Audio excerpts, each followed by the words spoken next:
અંદર અત્યાર સુધીમાં 17 શંકાસ્પદ બાળકોને જે એના સિમ્પટમ્સ દેખાતા હતા એમના રિપોર્ટ કરવામાં આવ્યા છે, જેમાંથી 10 સંપૂર્ણપણે નેગેટિવ આવ્યા છે.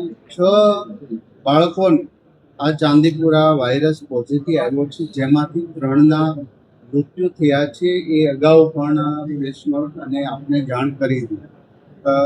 અત્યારે એક પેશન્ટ જે વિસનગરનું છે એમને ત્યાં વડનગરના હોસ્પિટલમાં દાખલ કર્યું છે, જે સ્ટેબલ છે.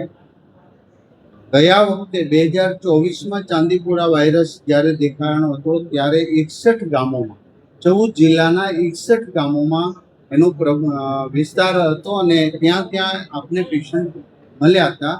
તો આજે તમામ 61 સ્થળો પર પણ દવાનો છંટકાવ, ત્યાં પણ તપાસ કરવામાં આવી છે. ત્યાં પણ શંકાસ્પદ કોઈ કેસ હોય તો એમને હોસ્પિટલ દાખલ કરીને એમના ટેસ્ટ કરવા માટેની આરોગ્યની ટીમને સૂચના આપી છે, જે કામગીરી શરૂ થઈ.